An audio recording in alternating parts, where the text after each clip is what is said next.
Good morning, afternoon, evening, whatever it is, wherever you are. Welcome to So What, a Special Olympics Indiana podcast. My name is Ben Gregory. I am your host and Special Olympics athlete leader from Montgomery County. And I have two guests today. As you can see, one of them is Jeff Mohler. He is back for another episode. And then we also have Dr. I'm probably going to butcher your last name. I apologize ahead of time. Dr. Mary Ciccarelli. She is... You want to say something so your camera will pop up there? Hi, I'm Mary Ciccarelli. There we go. Ciccarelli, sorry. We have a very interesting episode, some new information.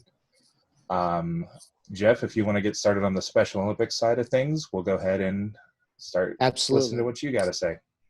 So as we're taping this on Sunday, we are preparing to make a major announcement tomorrow, which would be Monday, March 23rd, a major announcement that Special Olympics International has issued a new memo to all the state programs and all the programs across the world that we are to cancel events, practices, and social activities now through May 31st. So we'll be announcing that tomorrow afternoon to everybody that we have an email address for. Plus, I'll be hosting a Zoom web conference with all of our local leadership to inform them of such. Because of May 31st, though, if we are able to start practicing on June 1, it is absolutely impossible for our local programs to be able to practice and to enter and to make sure that we have a safe summer games. So we cannot host summer games on June 12th through the 14th.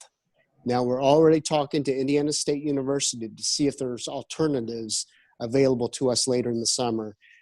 No promises, and I have no details to share at this time. But we're working on it. We're seeing what is possible at this point in time. I've also been in touch with Mike Furnish, our former president and CEO, and Mike's going to be working with the Athlete Input Council. We're going to ask the athlete leaders of that input council to help us. If we can do something, what will it look like? It's very doubtful that summer games, if we have it this summer, will look anything like we're used to. It's unlikely that we'll have it as a multi-day event. It's unlikely that it'll be an overnight event. It's unlikely that we'll have all the sports that we're used to. All of that is up for discussion, and we certainly want Athlete Input Council to help us make some of those important decisions. So that's right where we stand right now, Ben. Okay. So I know you said that since we are recording on Sunday, it'll be announced on Monday, but it would be kind of technically a little bit of breaking information. So that's hopefully what eventually this can be used for, is stuff like that. Unfortunately, hopefully next time it'll be something a little happier. But I personally understand all of the precautions and things that need to be made. I know the first episode helped, which was received very, very well. By the way, thank you so much for that, Jeff. The first episode helped answer a lot of questions that some of the athletes that I knew had. I had an athlete that would message me all the time asking, when are we going to get back and doing stuff? And she messaged me after that first episode came out and was like, I know so much now, so thank you very much for informing all of us. So, well, and Ben, if I can add in, it's really, I think it's the hardest thing we have to do, but it definitely is the best decision for us to make. But I do realize that there's a good number of our athletes that when we made the first announcement to March 31st, it was a 3-week exile is what we were sending our athletes to, stay at home and really be disconnected to what you know and love, and those who you become friends with and through Special Olympics. And now we're extending that for an additional 2 more months. So I think it's even more important that we reach out to each other wherever we can, however we can. We just need to keep each other engaged through these next 2 months to make sure that everybody's staying safe, staying healthy. And most importantly, I want all the athletes to know that I constantly think about all of you. Even though I don't know all of you by name, I'm thinking about all of you. Yeah, hopefully in probably a couple weeks we can get you back on here for another update say I've got a couple episodes in the works to be lined up for. So I'm going to try to reach out to anybody and everybody that I can about it. And Ben, please keep having me come back, because eventually I'm going to have some good news to share. Awesome. I just don't know when. We are in probably the most insane period of time that I think. I mean, I'm only 28 and I've never experienced anything as crazy as what we're going through right now. Ben, I'm 48. This is the craziest time I've ever had. So now we have our doctor that hopefully can help shed some light on what to do during these times, since we are going to be exiled, as you said, a little longer than anticipated. So. Hi, everybody. I'm a primary care doctor, and a lot of people ask me a lot of questions about what they should be doing and how should they be living day-to-day life right now, because the rules seem changed in terms of how we interact with each other. And I have to tell you that today's Sunday, and based on Sunday's news in Indiana, what we're doing is social distancing from each other, whereas other states have put stricter laws into place called shelter in place, which is a stricter staying at home than we've been asked to do to date here in Indiana. And I can't promise what our status will be over the next week or even 2 days, because we're too early to really understand what the best decision tomorrow is. We can only answer with what the best decision for today is. And so people have to just pay attention, I think, to the news in terms of directions for what our current status is each day. I'm going to talk a little bit about, and Ben or Jeff, please ask questions as we go and keep me from too medical if I stray there. I think everybody just wants to understand what is going on. And we're in the middle of a worldwide infection, or some people use the word pandemic, which means that all humans are at risk of an infection that we haven't had in the human community before. And that's why we're all vulnerable to get the infection, because it isn't something we've met before. Most of us have met chickenpox before. Most of us have met measles before, because we've been vaccinated against those, or we've had them as children. It's only those of us who are older who had them as children. Yeah, I did too. But this virus is a virus we haven't met in the human population, and therefore we're all of our bodies will look at it and say, oops, this is an infection. It's a virus. I'm going to get sick. Now, everybody who has contact with the virus doesn't get deathly ill. In fact, most people who get in contact with the virus have either no symptoms or are only mildly ill. The problem is the chunk of people who get seriously ill from this coronavirus. And the name of this coronavirus is coronavirus 19. And you'll hear people talk about COVID, COVID, 19 as well when you read in the paper or watch it on the news. And the 30% of people who get infected look like they get more seriously ill. And the things that we look for in people with this virus are fever, and we would define that as over 100.5, maybe. And they get a cough. And when they get more seriously ill, they get quite short of breath. And a typical way of noticing that you're short of breath is either your chest hurts when you breathe, or you have to take a break in the middle of a sentence and can't talk through a whole sentence on one breath.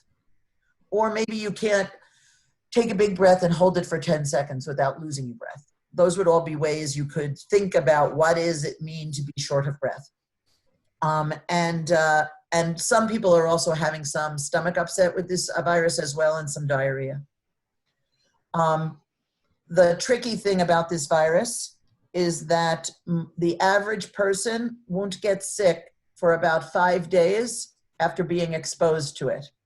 And you can get exposed to it by being around someone who doesn't feel sick yet.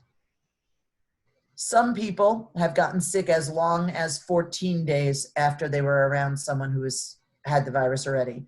And so that's why you hear people talking about quarantines lasting 2 weeks long. That's the basic story of the virus. If you're short of breath, you might have to go to the hospital. You might have to even be sick enough to go to the intensive care unit. Okay. So, Mary, can I ask a question? Yes. Thanks.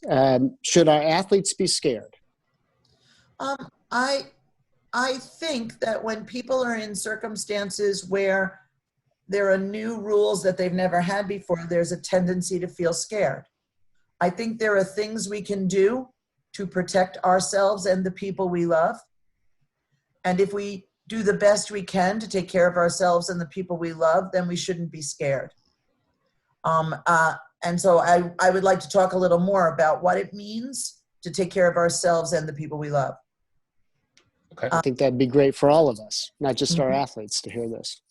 So anytime you're at risk, anytime there's sickness in the community, taking good care of your body matters.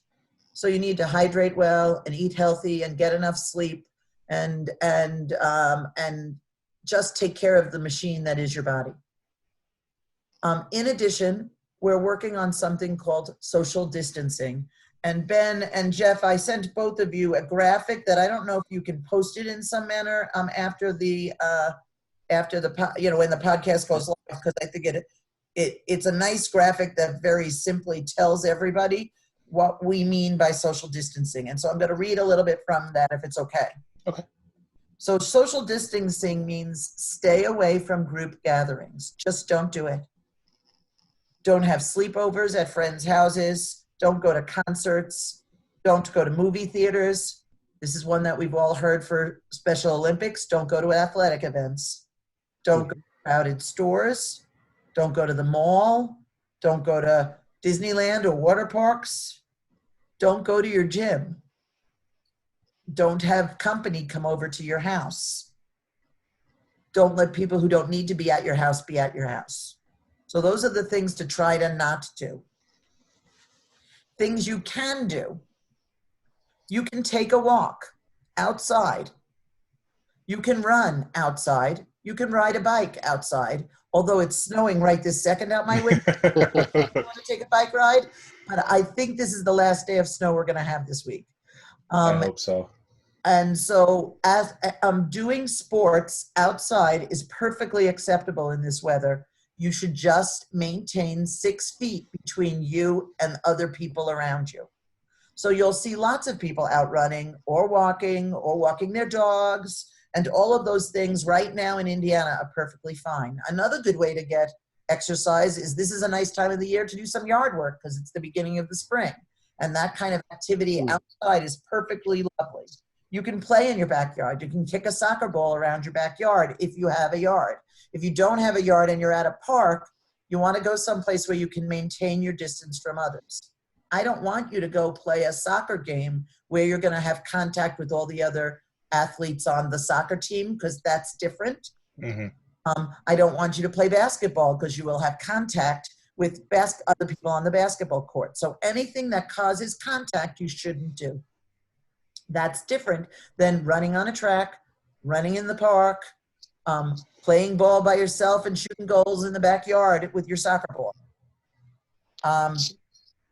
There are plenty of things you can do in your house as well. And I think everybody who's trying to be an athlete wants to do things to stay well. And I didn't prepare this, but I know that a couple of different companies have provided free access to their sporting videos, like Peloton in particular. And there are a number of other TV videos like Namaste Yoga or other things that you might be able to do that would be actually doing sports in your house. And if all else fails, dancing to 3 songs in a row, which you can pick, I like that. is a good little mini aerobic activity to do at home. And all of us, when we're stuck at home and can't get our 10,000 steps, should be getting up every couple of hours and doing something that makes us move and makes our heart rate go. If you can't dance to music, if you can't run in your backyard, then run up and down the stairs a few times, or just walk up and down the stairs for 10 minutes. Those are all ways that you can actually find exercise still day to day, even though you can't be doing perhaps your favorite sport because we're socially distanced from each other. Mm-hmm. And I know, like, talk a little bit more about other things you can and can't do, but I'm happy to take a question. Go ahead, Ben. oh, I was just going to say that this actually kind of is like another thing that that you can use as an exercise thing. I know right after, like the day after we recorded the first episode, I know Special Olympics announced that partnership with the WWE with I can't remember what it was called, Jeff? School of Strength. School of Strength, that was what it was. And I know. And it just came out last Wednesday. I think it's just coincidence that came out. It was in the works for months before this whole thing came about. But I think it's even perfect timing for us a good number of our athletes love the WWE and all the superstars there. And this is a way that we can work out at home with those superstars. And then I know athlete leader Melanie Sala, I think I pronounced her name right. She has put out her own workout videos. I'm hoping to get her onto one of these. I'll have to talk to her about it. But she'd be great. So Melanie is with Benton County. Melanie, that I know of, has come up with 2 at-home workouts. One is you're watching TV, you're sitting on the couch, and during the commercial breaks, she's got a little workout based upon what kind of commercial are you watching at that point in time. And then you can watch a show and then get back up again. And then she's got another one based upon your name and how you spell your name and what kind of workout to do too. So I think we've shared that on Facebook. I don't know if we've shared it any other way, but Melanie's coming up with some unique ways to do it. So good stuff that are out there, and we're trying to share that through our channels. And then we're certainly hoping that athlete leaders in the county programs are sharing it as well. Yeah, I definitely think I should try to get her on there because I've seen a couple of them and I thought that those were pretty brilliant. I do have a question for Mary, though. Okay. Mary, you had talked about social distancing. How do I live at home, I have a wife, a son, and a daughter. How do I do social distancing with the people I live with? And then how would our athletes do the same, whether they're living at home or living in a group home? How would they do social distancing? So what we're recommending is that the family unit you live with, whether it's your biological family or your family of choice in a home where the people aren't related to you, that's your nucleus family. And those people you're allowed to be around as long as they're well and haven't been exposed to any illness. So I want to talk about everybody when they're well. What happens if somebody's exposed? What happens if somebody gets sick? And then what happens after you're sick and you're well again?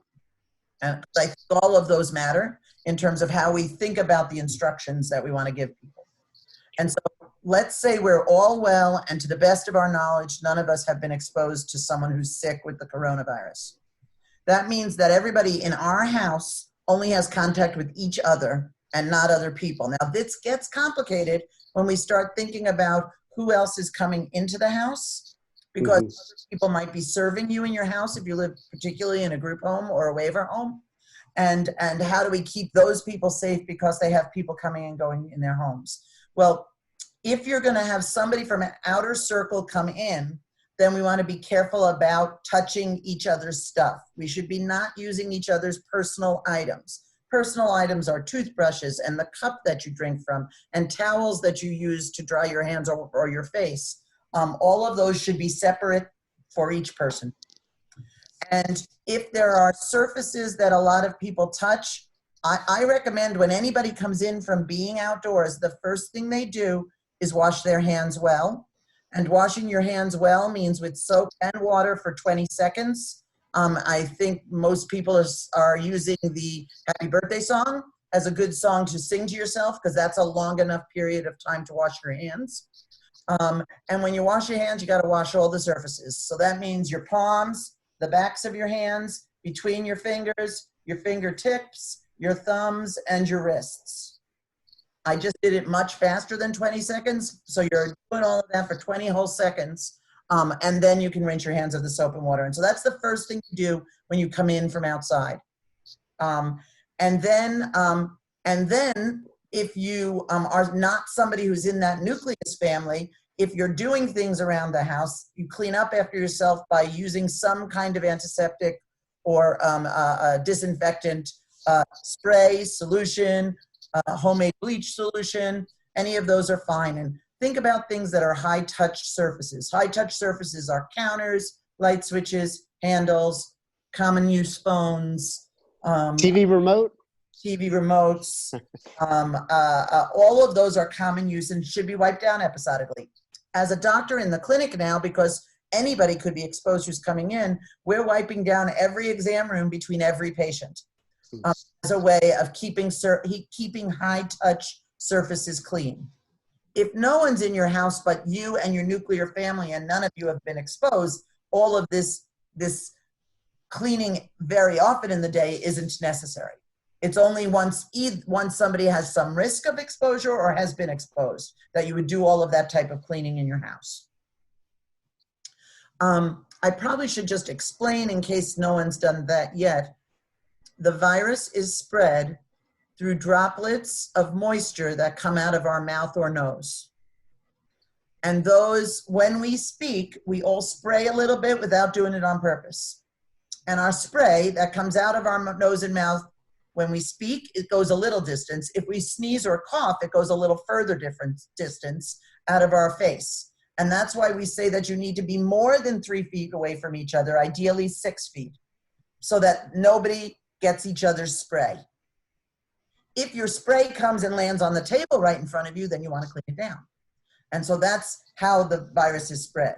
If I touch a wet table that had somebody's spray on it and then touch my mouth and nose, then I'm going to infect myself. So washing my hands a lot to make sure I have no virus on my hands, not touching my face, especially when I'm out in public and I'm likely to have more exposure on my hands. Because think about it, railings on staircases and buttons on elevators, they're all dirty spots that we're all touching. And that's why we want everybody to just practice some different level of caution in terms of lots of hand washing and no face touching when you're not in your own little nucleus area. And that's just kind of hard to do. I think I've touched my face at least twice since we started taping this. That's right. And you know, I'm in my own home, so I did it on purpose as a demonstration, but it is easy. And another thing you can do is cough or touch your nose if you have to touch your nose with your sleeve rather than with your hands. Because your hands are more likely to touch things than your sleeves are. Let's see, what else about touch in the house? It also seems like drinking a lot of liquid is good. It kind of flushes your airway out, your mouth out. Mm-hmm. Droplets have just landed on your mouth and you flush them away down into the high acid of your stomach. That probably isn't bad. So just taking sips of liquid throughout the day is another smart thing to do. We haven't talked at all in social isolation, or we have actually a little. I haven't said anything about it yet. The idea of how do you stay socially comfortable in the world and not start to feel isolated and sad, because all of us need each other. We're very interdependent, and so having to be alone feels not good to most of us. Even people who say they're a real introvert and they like to be alone are saying now with social distancing, gee, this is harder than I thought it was, because here I am by myself and I'm used to being around people. And so thinking about how we connect by phone, by internet, and I really am a strong believer in using audio-visual connections, because I think we see each other and we see our human expression and we feel each other's presence in a different way by using the video chat functions. I think people feel better. So use Skype, use WhatsApp, use your FaceTime so that you can see your friends and feel like you're there together. Some people are having Skype parties, you know, and eating dinner together even though they're across town from each other, just by having their Skype, WhatsApp, or FaceTime turned on. I don't know if people use other programs besides those three. Are there others we should mention? I know some athletes that are big into gaming.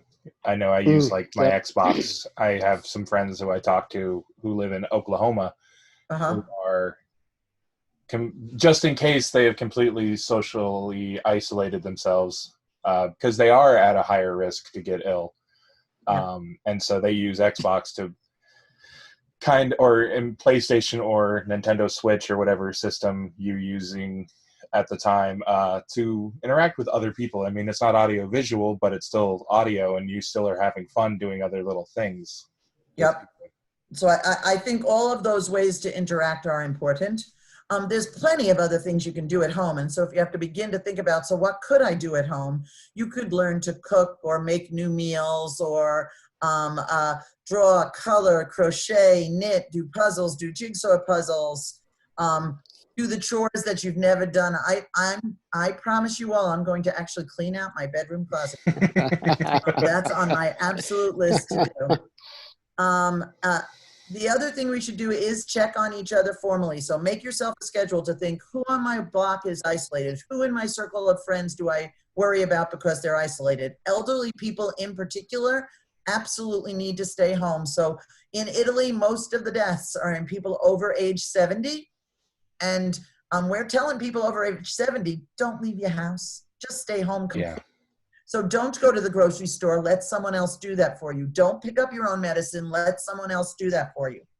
In the it's okay to do column for the rest of us who don't have high risks, you can still take takeout from restaurants that are making takeout. You can pick up medicines. You can go to grocery stores when ideally at times when it's not as crowded. Ideally, you should avoid public transportation if you can. Driving in your family's car is also safe, so you can just take a drive just for the fun of taking a drive. As other things that you can do. Right now, while our Indiana expectations are social distancing. Awesome.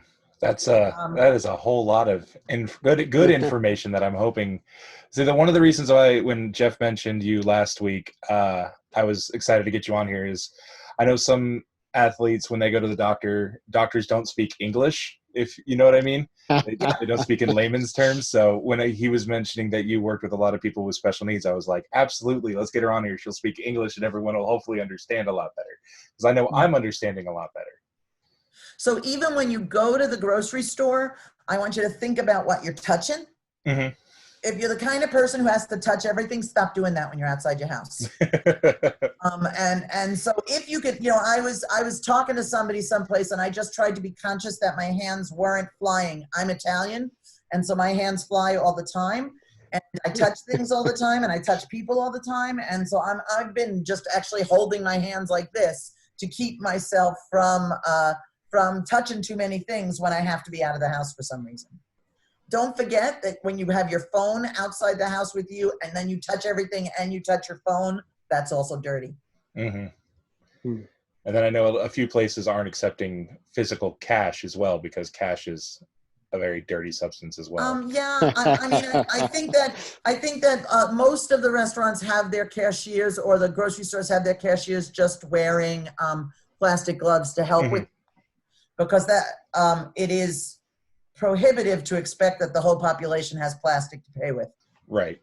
I will say though, Ben, I think that's a great point. Is just last week I was at a convenience store buying something real quick, and the cashier, counting the money out, licked his fingers to separate those bills. I guess they must have been clean and just out of the bank, right? We've all seen that. Yeah. Yep. I don't know if I've ever really thought about it until this point, but man, once I got into my car, I've even got little wipes in my car. I've got spray in my car, and I certainly wipe those dollar bills down before I put them in my wallet, and then of course sanitize my hands before I even drove the car.